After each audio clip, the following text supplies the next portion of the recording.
దేవుని నామానికి స్తోత్రాలు. ప్రార్థన చేసుకొని దేవుని యొక్క వాక్యాన్ని మనము ధ్యానం చేసుకుందాం. పరిశుద్ధుడు అయిన తండ్రి, ప్రేమ కలిగిన ప్రభువా, మీ ఘనమైన పాదాలకు వందనాలు, స్తోత్రాలు, స్తుతులు చెల్లిస్తూ ఉన్నాం. నీ దయని బట్టి, నీ కృపను బట్టి మమ్మల్ని ఎంతగానో ప్రేమించి మీరు మాకు ఇచ్చినటువంటి ఈ సమయాన్ని బట్టి వందనాలయ్యా. నీ లేఖనాలను మేము ధ్యానం చేసుకుని చూడగా ప్రభువా, మీ నడిపింపు మాకు దయచేయండి. వినువారికి దీవెనకరముగాను ఆశీర్వాదకరముగాను ప్రభువా మాకు మేలుకరముగాను ఉండడానికి సహాయం చేయండి. నశించిపోతున్న ఆత్మలను రక్షించండి, రోగులను స్వస్థపరచండి. మీరే కొద్ది ప్రార్థన మీరు ఆలకించి మీ నామానికి మహిమ తెచ్చుకోమని యేసు నామములో అడుగుచున్నాము తండ్రి, ఆమేన్. చూడండి ప్రియులరా, కొరింథీయులకు రాసిన 2వ పత్రిక 5వ అధ్యాయము 17వ వచనాన్ని చదువుకుందాం. కాగా ఎవడైనను క్రీస్తునందున్న ఎడల వాడు నూతన సృష్టి, పాతవి గతించెను, ఇదిగో క్రొత్తవాయెను. చూడండి ప్రియులరా,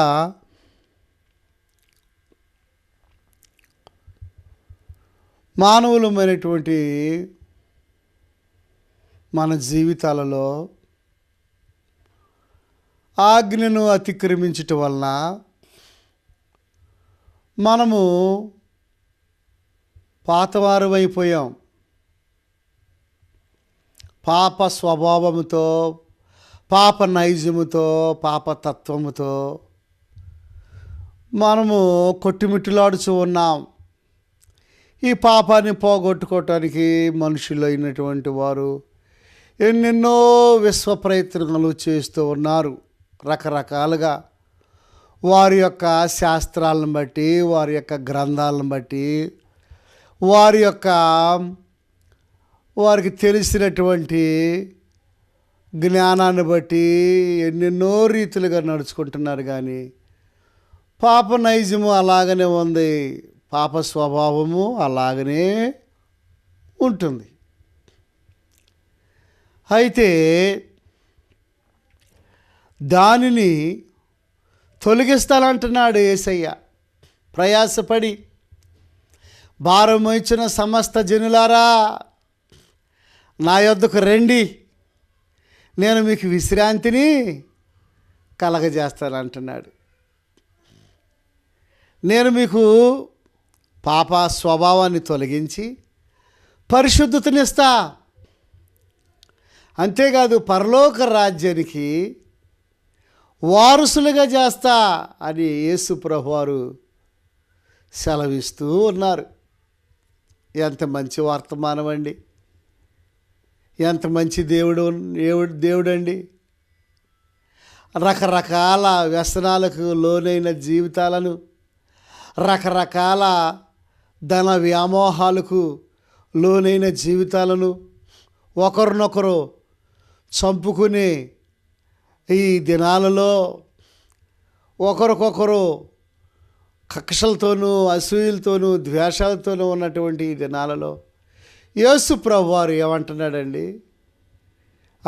ఒక ఆల్టర్ కాల్ ఇస్తున్నాడు, రండి నేను మీకు విశ్రాంతిని ఇస్తా. ఎవడైనను,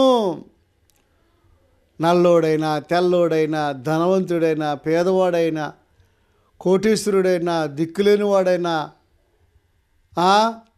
ఆఫ్రికా వాడైనా, ఇండియా వాడైనా, ఏమండి అమెరికా వాడైనా, ఎవడైనాను, గ్రీసు దేశస్థుడైనా, హెబ్రీయుడైనా, అన్ని జనులైనా, ఐగుప్తీయుడైనా, ఎవడైనాను ఎలాంటి అవకాశం ఇస్తున్నాడండి. ప్రభునందు ప్రియ దేవుని పిల్లరా, ఒక చిన్న మాట నేను విన్నాను. ఆ మాటను మీకు చెబుతున్నాను. ఒక తల్లి తన ఇల్లుని చక్కగా పండగ దినాల్లో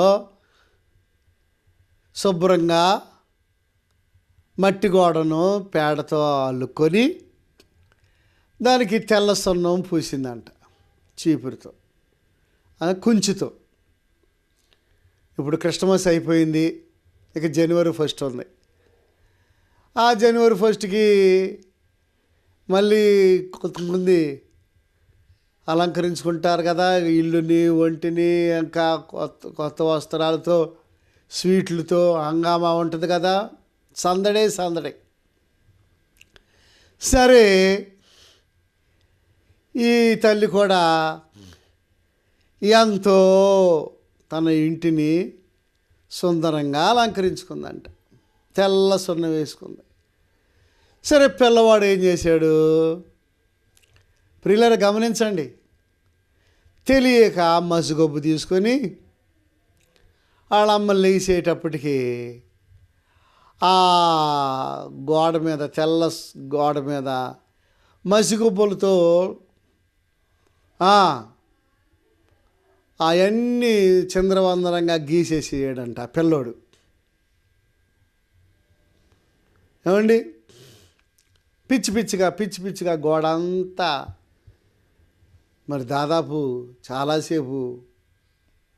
ఇక ఆ తల్లి లేచింది. తల్లి లేచి గోడ వైపు చూసింది పిచ్చి గీతలు. రేయ్, నేను ఎంతో కష్టపడి మరి చక్కగా పేడతో మరి మట్టి గోడకి చక్కగా నేను అల్లుకున్నాను కదా, అతికినాను కదా, నువ్వేంటిరా ఇలాగా పిచ్చగీతలు గీసావు అని కర్ర తీసుకుని బాధ ఆహ్వాడపడేసిందంట. ఆడేం కిర్రో బొర్రో అనుకుంటా ఏడుతా కూర్చున్నాడు. సరే, ఆ దేశంలో ఉన్న రాజుగారు, నా రాజ్యంలో ప్రజలు ఎలాగ జీవిస్తున్నారని గుర్రం మీద వెళ్తా ఈ ఇంటికాడ ఆగాడంటే పిల్లోడు ఏడుస్తుండే. ఏంట్రా బాబు ఏడుతున్నావు అంటే, మా అమ్మ కొట్టిందయ్యా. ఎందుకు కొట్టిందిరా అంటే, తెల్ల గోడ మీద నేను మసిగొబ్బులతో పిచ్చగీతలు గీసానయ్యా. అప్పుడు ఆ రాజుగారు అన్నారంట, ఆర్టిస్ట్ అంట ఆయన, నెంబర్ 1 ఆర్టిస్ట్ అంట, వరల్డ్ వైడ్గా. ప్రియులరా, ఆర్టిస్టు రాజు అయ్యాడు. నువ్వేం బాధపడమాకు,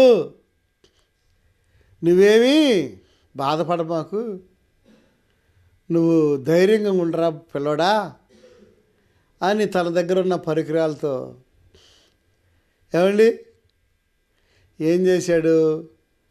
ఆ పిచ్చగీతలు ఆ యొక్క బొమ్మని ఆ చక్కటి పశువుల పాకగా చేశాడంట.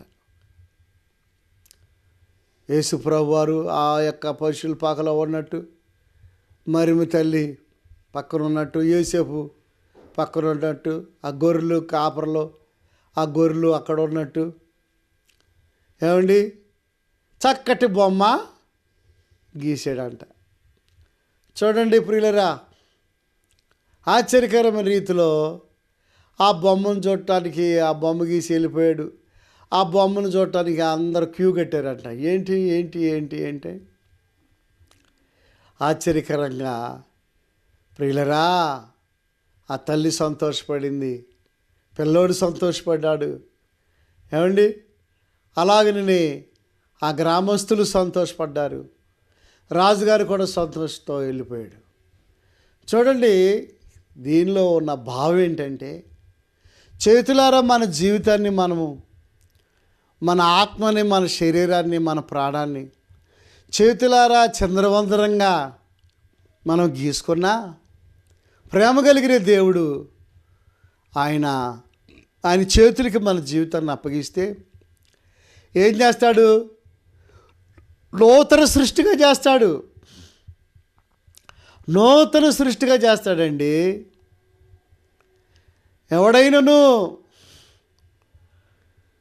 అల్లరి పనులు చేసిన చిన్నపిల్లలు, యవనస్తులైన వారు, పెద్దలైన వారు తెలియక చేసి తిని గనక నేను రక్షించబడి తిని క్షమించబడి తిని అంటాడు పౌలు గారు. తెలియక చేశాను. నేను పూర్వము హింసకుడును, దోషకుడును, హానికరుడునైన నన్ను, పాపులలో ప్రధాన పాపిడైన నన్ను తన శిలువ రక్తం ద్వారా నన్ను కరుణామయుడు, కృపామయుడు నా మీద జాలిపడి దయ చూపించి నా పాపాలు క్షమించి నన్ను పౌలు గారిగా చేశాడు, అపోస్తలుడిగా చేశాడు.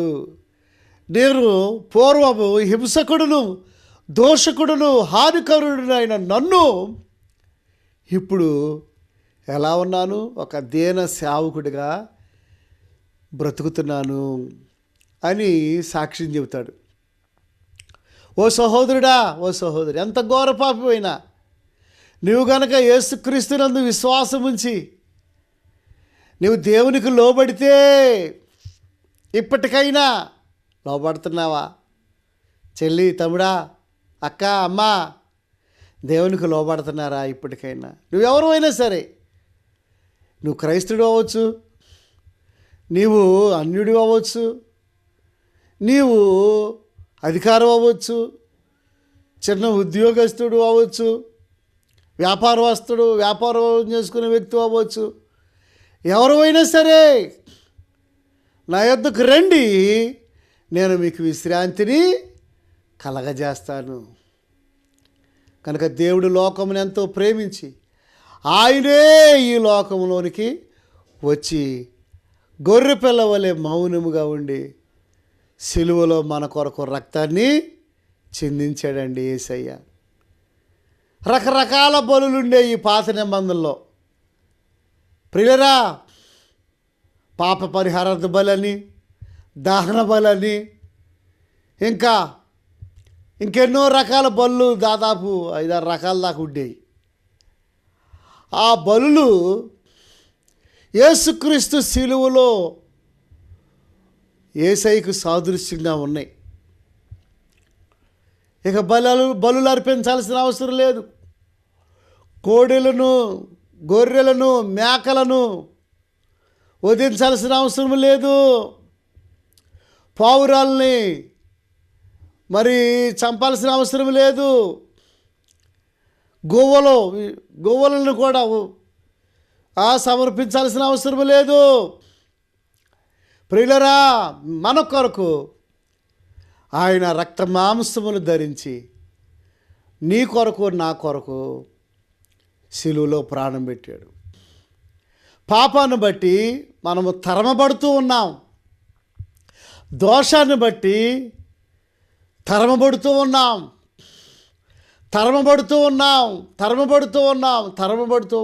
పాపాత్మురాలైన స్త్రీ రాళ్ళు రువ్వి చంపాలని పరిసయ్యులు, శాస్త్రులు, ప్రధాన యాజకులు, ధర్మశాస్త్రం ఎరిగిన వారు, అనుభవం కలిగిన వారు, వయసులో పెద్దవారు, ఏమండి ఈరులు సూర్యులు అని అనుకున్న వాళ్ళు పాపం చేత పట్టబడింది కనుక రాళ్లతో కొట్టి మోషే ధర్మశాస్త్రం నందు రాయబడి ఉంది కదా, మనం కూడా కొట్టి చంపేద్దాం, చంపటమే. ఏమండి ఈ రోజుల్లో కూడా చాలామంది ప్రజలు తాలిబన్లు కానీ, హామస్ టెర్రరిస్టులు కానీ, ఉగ్రవాదులు కానీ, నక్సలైట్లు కానీ చచ్చిపోవటానికైనా సిద్ధపడుతున్నారండి. చంపుతున్నారు, ఏమండి చంపుతున్నారు, చచ్చిపోతున్నారు. అది క్రమమా? దేవుడి చిత్తం కాదు కదా. ఓ తమ్ముడా, ఓ సహోదరి, ఓ సహోదరుడా, ఓ సహోదరి, అలాగనా దేవుడు నిర్ణయించలేదు కదా. ఎందుకు అలాంటి పనులకు, ఎందుకు అలాంటి ఘోరాలు, నేరాలకి పాల్పడతావు? చూడండి, హామాసు టెర్రరిస్టులు, ఉగ్రవాదులు, చంపు చచ్చిపో, అది వారి నినాదం. కయ్యూను హేబేలు మీద పడి చంపేశాడు ఆదికాండంలో. ఎలాంటి ఘోరమైన స్వభావం అండి. ఓ సోదరుడా, భయంకరమైన మాటల చేత చంపుతున్నావేమో. నీ సహోదరుని నీవు అన్యాయంగా మాట్లాడి నిందించి బాధ పెడుతున్నావేమో. నీ సహోదరుని ద్రోహి అని అంటే చాలు చంపినట్టే. సోదరుడా, సోదరి, చెడ్డవారిని చూసి వ్యసన పడవద్దని బైబిల్లో ఉంది. దుష్కార్యములు చేసేవారిని చూసి మత్సరపడొద్దని కదా. కనుక ఎందుకు ఆ పగ, ద్వేషం? నీకు ఏమన్యాయం చేశారు? చిన్నపిల్లలు ఏమన్యాయం చేశారు? సువార్త ప్రకటించటం పాపమా? నువ్వు మార్పు చెందు, పరలోక రాజ్యానికి దేవుడు తీసుకెళ్తాడని చెప్పటం పాపమా? ఏమండి, సేవకులను కొడుతున్నారు, హింసిస్తున్నారు, ఇబ్బందులు పాలు చేస్తున్నారు. అయినప్పటికీ దేహమును ఆత్మను చంపువారికి భయపడండి అని, దేహాన్ని చంపేవాడికి భయపడొద్దని చెప్పాడు యేసు ప్రభువారు. ఆత్మను దేహమును చంపేవాడికి మీరు భయపడండి. మనం చంపుతారేమో కానీ మన ఆత్మను చంపలేరు కదా. మన ఆత్మ చాలా విలువైంది. చనిపోతే మనం అక్కడికి వెళ్తామా? పరలోకానికి వెళ్తాం. మన ఆత్మ దేవుని యొద్దకు వెళ్ళుద్ది. శరీరం ఏముంది ప్రియులరా? కనుక ఆ చెడ్డ స్వభావాన్ని, ఆ చెడ్డ నైజాన్ని, ఆ చెడ్డ తత్వాన్ని, ఆ చెడ్డ బుద్ధిని, ఆ యొక్క ప్రాచీన స్వభావాన్ని, ఆ కుళ్ళుబోతు స్వభావాన్ని, ఆ మోసకరమైన స్వభావాన్ని తొలగించి యేసు ప్రభువారు దాంతోనే ఉంటే నువ్వు నరకానికి వెళ్ళిపోతావు. ధనవంతుడు ఆ బుద్ధితోనే ఉండి నరకానికి వెళ్ళిపోయాడు. ప్రియులారా, బుద్ధి మార్చుకోలేదు ధనవంతుడు.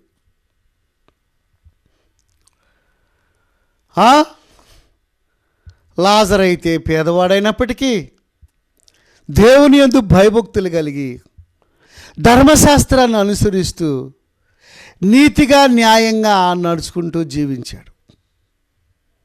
అవును ప్రియులరా, పరలోక రాజ్యాన్ని సంపాదించుకున్నాడు. తన ఆత్మ ఎక్కడికి వెళ్ళింది? పరలోక రాజ్యం వెళ్ళిందండి. అబ్రహాము రొమ్మున ఆ యొక్క బేదలాజరు ఆనుకున్నాడండి. అబ్రహాము రొమ్ము పరదేశికు పరలోక రాజ్యానికి సాదృశ్యంగా ఉంది. పరలోక రాజ్యానికి సాదృశ్యంగా ఉంది ప్రియులరా. ఈ భూలోకంలో ఎన్నో హింసలు, ఎన్నో ఇబ్బందులు, ఎన్నో కురుపులు, ఎన్నో శ్రమలు, ఎన్నో ఇరుకులు, ఇబ్బందులకి, ఆకలికి అలమటించాడు. తన ఆత్మ ఎక్కడికి వెళ్ళింది? పరలోకానికి వెళ్ళింది. దేహం ఏమండి ప్రియులరా, మరణితోనే చాలామంది చచ్చిపోయిన తర్వాత ఎవరు చూస్తారులే అని అంటున్నారు చాలామంది. అది చాలా తప్పు. చనిపోయిన తర్వాత అసలు జీవితం ప్రారంభమవుద్ది వాక్య ప్రకారంగా. ప్రియులరా, అసలు జీవితము నిత్య జీవము ప్రారంభమవుద్ది. నిత్య నరకం. నమ్మి బాప్తీసం పొందినవాడు రక్షించబడును, నమ్మని వానికి శిక్ష విధించబడును. సహోదరుడా, సహోదరి, ఎవడైనను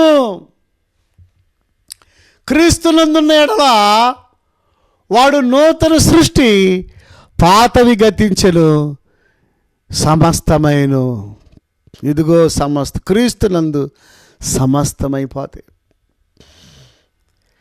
యేసుప్రభువు వారు మంచి స్వభావాన్ని, చెడ్డ స్వభావాన్ని వేరు చేసేది యేసుప్రభువే.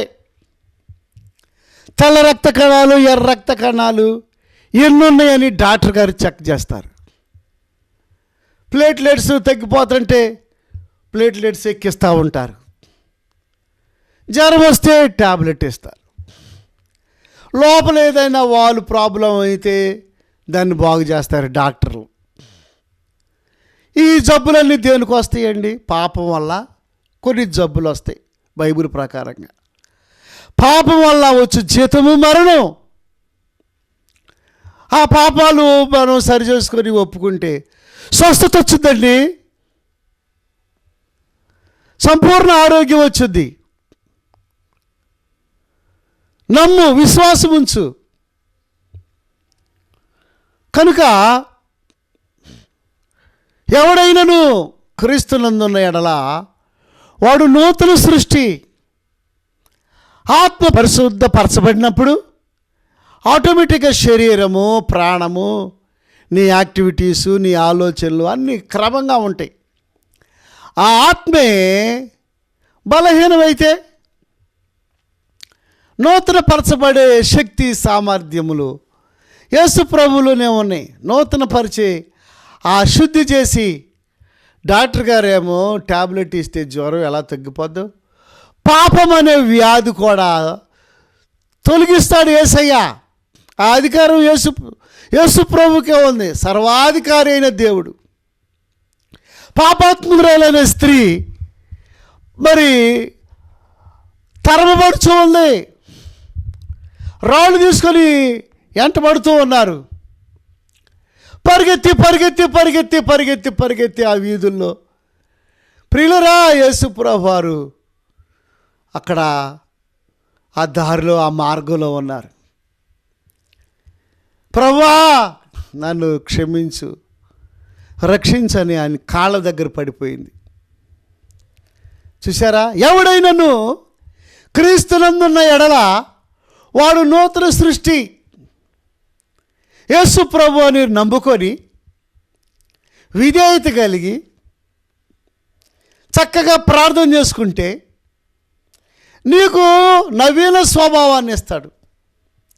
ప్రాచీన స్వభావాన్ని తీసివేసి నవీన స్వభావాన్ని ప్రభు ఇస్తాడు. క్రొత్త స్వభావం, అవును, క్రొత్త బుద్ధులు, నూతన బుద్ధి, నూతన అభిషేకము, నూతన తీర్మానం. ప్రియులరా, సంవత్సరాలు గడిచిపోతున్నాయి కదా, 24 గడిచిపోతుంది కదా, ఇంక కొద్ది రోజుల్లో 25 వస్తుంది. ప్రియులరా, ఎన్ని సంవత్సరాలు పాడు చేసుకుంటున్నా, ఎంత కాలాన్ని, ఎంత సమయాన్ని పాడు చేసుకుంటున్నా. సహోదరుడా, సహోదరి, సరి చేసుకో నీ హృదయాన్ని. ఆ పాపాత్మ స్త్రీ పరిగెత్తి పరిగెత్తి పరిగెత్తి ప్రభు పాదాల దగ్గర పడిపోయినప్పుడు, ప్రియులరా, ఆశ్చర్యకరమైన రీతిలో యేసు ప్రభు వారు అన్నారు, అమ్మా అలా ఉండు అని అట్లా ఆపి, మీలో పాపము లేనివాడు మొట్టమొదట రాయేసి వేయండియ్యా అన్నాడు. ఆశ్చర్యపడ్డారు ఆ బోధకి. రాళ్ళేసి చంపమంది నేనే అంతా ఆయనేగా. తండ్రి, యేసు, కుమారుడు, పరిశుద్ధాత్మ. తండ్రి అయిన దేవుడు, కుమారుడైన దేవుడు, పరిశుద్ధాత్మ దేవుడు. నేనే రాయా శాస్త్రం రాసింది. తండ్రి, కుమార, పరిశుద్ధాత్మ, త్రియేక దేవుడు. అయితే ఎవరెయ్యాలి రాయి? నేను చెబుతున్నా వినండి. ఏ పాపము లేనివాడు రాయేసి చంపాలయ్యా అన్నప్పుడు వాళ్ళ పాపాలన్నీ నేల మీద ఒక్కొక్కళ్ళ పేరు రాసి ఒక్కొక్కళ్ళ పాపాలు రాస్తూ ఉండగా అమ్మో అమ్మో అమ్మో అని భయపడి రాళ్ళు కింద పడేసి చిన్న పిల్లల నుంచి పెద్దోళ్ళ దాకా అందరూ తిరిగి వెనక్కి వెళ్ళిపోయారు. చాలామంది ఎదుటివారి పాపాలు, ఎదుటివారి యొక్క విధానాలు చూస్తారు, కానీ వారి పాపములు వారు గుర్తించరు. వారి కంటిలో ఉన్న దూలాలను అలాగే పెట్టుకుంటారు. ఎదుటివారి కంటిలో ఉన్న నలుసుని చాలామంది గమనిస్తా, అయ్యో నలుసుంది, అయ్యో నలుసుంది, అయ్యో నలుసుంది, అయ్యో నలుసుంది, అయ్యో అని చెబుతూ ఉంటారు. నీ కంటిలో ఉన్న దూలం నీకు అర్థమవుతుందా? నువ్వెంత గర్విష్ఠవో నీకు అర్థమవుతుందా? నువ్వెంత మరి దేవుని యొక్క చిత్తాన్ని పాడు చేసే వ్యక్తి నీకు అర్థమవుతుందా? చాలామంది ప్రియులరా, వారి కంటిలో ఉన్న ఆ దూలాన్ని వారు చూసుకోరు. ఎదుటి వారి కంటిలో ఉన్న నలుసుని మాత్రము చూస్తారు. కనుక సహోదరుడా, సహోదరి, ఈ సమయమందు దేవుని వాక్యం వినుచున్నటువంటి ఓ తమ్ముడా, నీవు ఇప్పటికైనా క్రీస్తునందున్న ఎడల నీవు నూతన సృష్టిగా మారిపోతావు. సమస్తము కొరతవైపోతాయి. పరలోక రాజ్యానికి వారసుడిగా, అమ్మా నిన్నెవరు శిక్ష విధించలేదా? నన్నెవరు శిక్ష విధించలేదయ్యా, నేను కూడా నీకు శిక్ష విధించను, సమాధానము గలదానిపై వెళ్ళు, ఇక పాపము చేయకుము, ఇక నువ్వెన్నడూ పాపము చేయొద్దని యేసు ప్రభువు వారు అభయం ఇచ్చినట్లుగా మనం చూస్తాం. ఇక ఎన్నడూ ఆమె పాపం చేయలేదు. సోదరుడా, సోదరి, ఓ తమ్ముడా, వాక్యం వింటున్నావు, బైబిల్ చదువుతున్నావు, చర్చికి వెళ్తున్నావు, ఇంకా నీ జీవితాన్ని మార్చుకోకుండా ఆ పాత బుద్ధులతోనే నీవు కొత్త సంవత్సరంలోకి అడుగు పెడతావా? అలాగ వద్దు అయ్యా. మారు మనసు పొందు, మనసు మార్చుకో, యేసు ప్రభుకు లోబడు, ప్రభు నీకు సహాయము చేస్తాడు. దేవుడి కొద్ది మాటలు దీవించును గాక. తలల వంచండి, ప్రార్థన చేసుకుందాం.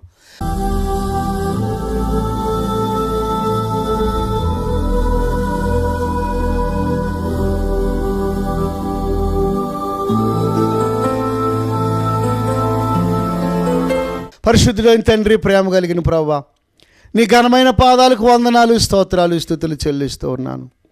ఎవడైనా క్రీస్తునందున్న ఎడల వాడు నూతన సృష్టి, పాతవి గతించరు, సమస్తము క్రొత్తవాయును అని ఆ వాక్యం ద్వారా మాతో మాట్లాడినందుకై వందనాలు ప్రభువా. అయ్యా, పాప స్వభావాన్ని, పాప నైజాన్ని విరిచే దేవుడు నీవే. నీవు తప్ప వేరొక దేవుడు లేరు ప్రభువా.